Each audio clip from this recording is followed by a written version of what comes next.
ग्रह दशाएं तो हमारे शरीर में निरंतर काम करते हैं, क्योंकि ये मनुष्य शरीर पृथ्वी के तरंगों से लेके अंतरिक्ष में व्याप्त सभी ग्रहों के तरंगों को अपने में खींच के उनके स्वभाव के अनुसार अपने जीवन में घटनाओं को उत्पन्न करने में सक्षम है। और उसी कारण से हमारे जीवन में घटनाएं उत्पन्न होते रहते हैं। आपको एक छोटी सी कहानी सुनाता हूँ, आप सुनिए। इस कहानी से आपको बहुत आनंद तो आएगा, लेकिन ज्ञान भी मिलेगा। और ज्ञान के साथ साथ आपको आज एक नई चेतना जगेगी, मुझे लगता है। तो आप ये सुनिए। एक व्यक्ति माली था, बहुत सारे पेड़ पौधे का परवरिश करना, उनको संभालना और उनमें से भाजी पौधों को बेचना, ये काम वो माली करता था। खास करके कई प्रकार के पालक की भाजी, विभिन्न मेथी की भाजी जैसे कई भाजियां वो लगाता था अपने खेत में। और उन भाजियों को तोड़ के ले जाके वो बाजार में बेचता था। इसका नाम घनश्याम रख लीजिए, ऐसे ही मैं बोल रहा हूँ एक नाम, कि हम घनश्याम रख लेते हैं इसका नाम। अब घनश्याम रोज भाजी बेचने जाता है, तो ये पालक की भाजी, मेथी की भाजी, तरह तरह की भाजियां बाजार में हरी भरी बेचता है। तो लोगों में रहता है कि इसकी भाजियां एकदम ताजी भी होती है और सस्ती भी होती है, इसी से भाजी लेने के लिए लोग लालायित रहते हैं। घनश्याम भी बड़े निष्ठा से अपने खेत में भाजी उगा के उन भाजियों को समय पर तोड़ के ले जाके बाजार में बेचता था। निष्ठावान था और दयालु भी था और सादगी भरा उसका जीवन था घनश्याम का।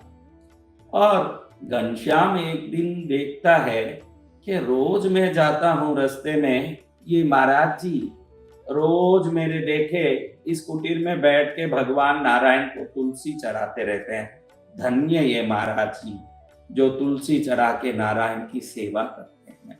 ऐसे महाराज जी को मेरा प्रणाम। ऐसे सोच के महाराज जी को प्रणाम करके जाता है। वापस आते समय भी उस कुटीर को देख के सिर झुका लेता है।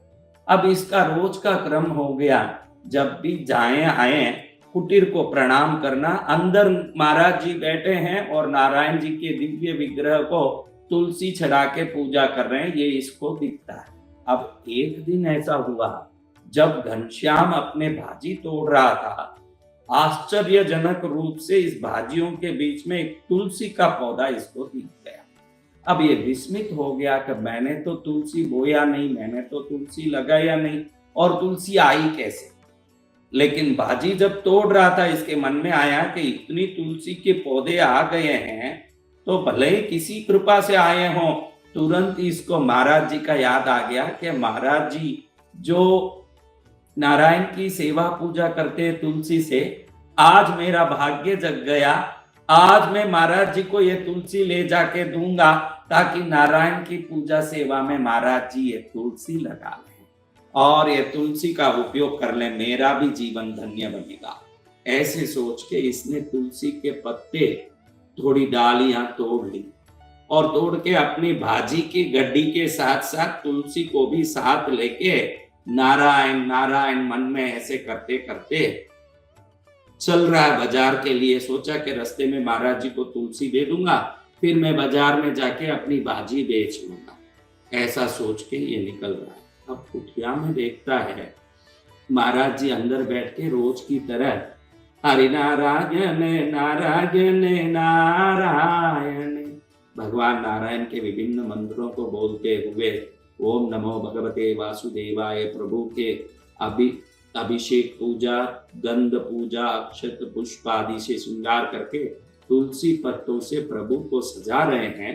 उसी समय ये बाहर पहुंच गया। बाहर पहुंच के महाराज जी ऐसे आवाज दिया। सोचा कि ऐसे ही सीधा घुसना अच्छा नहीं होगा, महाराज जी की अनुमति लेके प्रवेश करूंगा अंदर, महाराज जी को तुलसी दे दूंगा। अब महाराज जी ने मुड़ के देखा कि दरवाजे पर कोई खड़ा है। मालूम पड़ा कि कोई गड्डी लेके खड़ा है, बड़ा सा बोरा लेके खड़ा है जिसमें भाजी भरे हैं। लेकिन महाराज जी ने जैसे ही इसको देखा बड़े आश्चर्य में पड़ गए। इसके पीछे एक विकराल रूप खड़ा हुआ दिखाई दे रहा, छाया की तरह रूप। ये आश्चर्य में पड़ गए कि इसके पीछे ये रूप कौन सा है। बड़े साधक होने से, बड़े दिव्य पुरुष होने से इनको ये रूप दिखाई दिया जो साधारण मनुष्यों के आंखों में दिखाई नहीं दे सकता था। ऐसा दृश्य उनके आंखों में दिखाई दिया, और दिखाई दिया तो ये एकदम आश्चर्य में पड़ गए कि ये रूप तो दैविक रूप है। कौन सा रूप है ये, कौन सा रूप है जो इसके पीछे पड़ के खड़ा है। ऐसे सोच के 1 मिनट जैसे ही महाराज जी ने आंख बंद करके ध्यान किया, ध्यान में उनको पता लग गया कि ये ग्रहों में बलवान, सर्वोत्तम, सर्वशक्तिमान भगवान राहु है। तुरंत इन्होंने वहीं से प्रणाम किया, और प्रणाम करके मन में उनको स्मरण किया और प्रार्थना की कि प्रभु मेरी जिज्ञासा को तृप्त करें। महाराज जी जैसे साधक पुरुष की इच्छा को देखते ही भगवान राहु भी समझ गए कि महाराज जी मुझसे बात करना चाहते हैं। तुरंत राहु ने पीछे से आवाज दिया, आपको क्या पूछना है मुझसे? प्रभु, आप इस गरीब आदमी के पीछे पीछे चल के क्यों आ रहे हैं, इसके पीछे क्यों पड़े हैं, ये मैं जानने की कोशिश कर रहा हूँ। तुरंत भगवान राहु हंसते हंसते कहने लगे कि मैं जिनका समय पूरा हो जाता है, या जो सर्प दोष से पीड़ित होते हैं, या जिनको समाप्त करना होता है, उस दिन उनके पीछे लगता हूँ। ये सर्प दोष से पीड़ित है और ये विभिन्न प्रकार के दुखों से पीड़ित था, लेकिन आज इसका अंत दिन आ गया है और आज मेरे द्वारा इसका अंत होना था। तो मैं सुबह ही इसके पीछे लग गया, लेकिन अचानक आज देख के इसने तुलसी के पत्ते तोड़ दिए और साथ में ले लिया। मैं आश्चर्य में पड़ गया, रोज भाजी तोड़ने वाला ये व्यक्ति आज तुलसी कैसे तोड़ दिया। जहां तुलसी के पत्ते हों और जहां तुलसी का संगत हो, या तुलसी का स्मरण भी करें कोई, वहां मैं कभी नहीं पहुंच सकता। और संसार में, पृथ्वी में रहने वाले कोई नाग हो, अंतरिक्ष में रहने वाले नाग हो, वह पाताल में रहने वाले वासुकी, अनंत, तक्षक, कर्कोटिक, शंखपाल, पद्म, महापद्मादि अष्टनाग हो, तुलसी के स्थान पर प्रवेश तक नहीं कर सकते।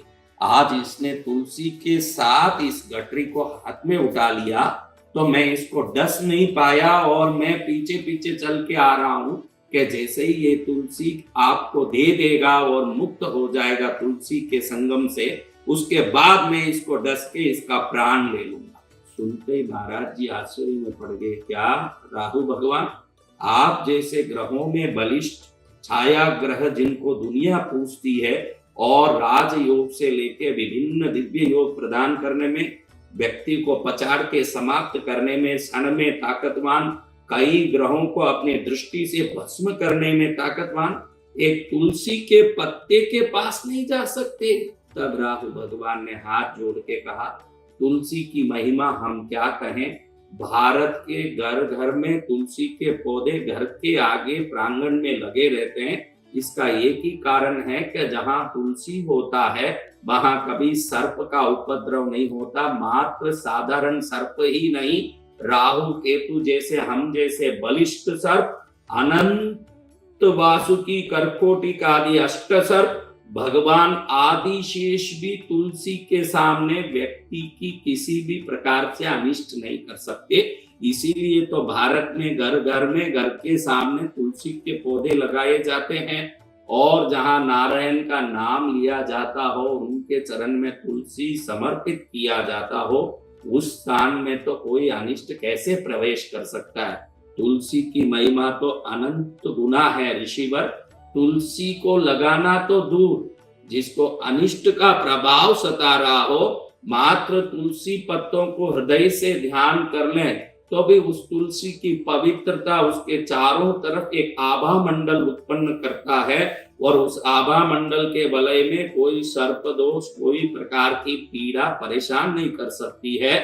इतना महिमावंत तुलसी, जिसको भारतीय परंपरा में घर घर में, अपने घर के प्रांगणों में एक गमले में रख के पूजा जाता है, ये मात्र लक्ष्मी की वृद्धि के लिए, घर में मंगल प्रकट करने के लिए, देव निवास के लिए नहीं है।